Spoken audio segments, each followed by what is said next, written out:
بسم اللہ الرحمن الرحیم۔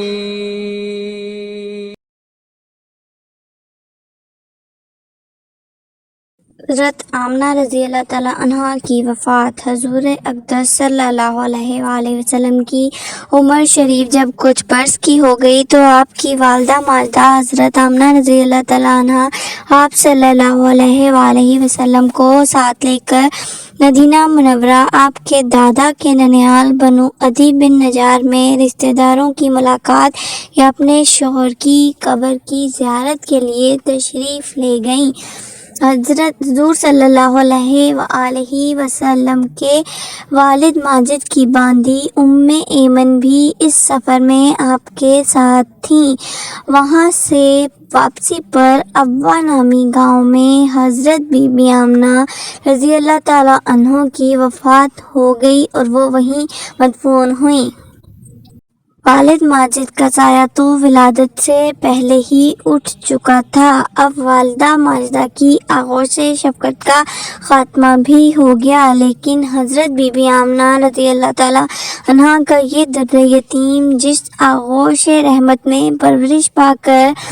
پروان چڑھنے والا ہے، وہ اس سب ظاہری اسباب تربیت سے بے نیاز ہے۔ حضرت بی بی آمنہ رضی اللہ تعالیٰ عنہا کی وفات کے بعد حضرت ام ایمن رضی اللہ تعالیٰ عنہا آپ صلی اللہ علیہ وآلہ وسلم کو مکہ مکرمہ واپس لے آئیں اور آپ کے دادا عبد المطلب کے سپرد کیا، اور دادا نے آپ کو اپنی آغوش تربیت میں انتہائی شفقت اور محبت کے ساتھ پرورش کی،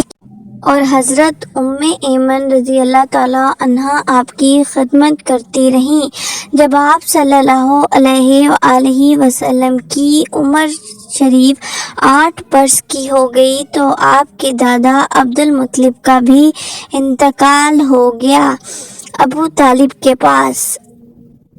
عبد المطلب کی وفات کے بعد آپ صلی اللہ علیہ وآلہ وسلم کے چچا ابو طالب نے آپ کو اپنی آغوش تربیت میں لے لیا، اور حضور صلی اللہ علیہ وآلہ وسلم کی نیک خصلتوں اور دل لبھا دینے والی بچپن کی پیاری پیاری اداؤں نے ابو طالب کو آپ صلی اللہ علیہ وآلہ وسلم کا ایسا گرویدہ بنا دیا کہ مکان کے اندر اور باہر ہر وقت آپ کو اپنے ساتھ ہی رکھتے، اپنے ساتھ کھلاتے پلاتے، اپنے پاس ہی آپ کا بستر بچھاتے، اور ایک لمحے کے لیے بھی اپنی نظروں سے اوجھل نہیں ہونے دیتے تھے۔ ابو طالب کا بیان ہے کہ میں نے کبھی بھی نہیں دیکھا کہ حضور صلی اللہ علیہ وآلہ وسلم کسی وقت بھی کوئی جھوٹ بولے ہوں، یا کبھی کسی کو دھوکہ دیا ہو، یا کبھی کسی کو کوئی ایذا پہنچائی ہو، یا بیہودہ لڑکوں کے بعد کھیلنے کے لیے گئے ہوں، یا کبھی کوئی خلاف تہذیب بات کی ہو۔ ہمیشہ انتہائی خوش اخلاق، نیک اتوار، نرم گفتار، بلند کردار اور اعلیٰ درجے کے پارسا اور پرہیزگار رہے۔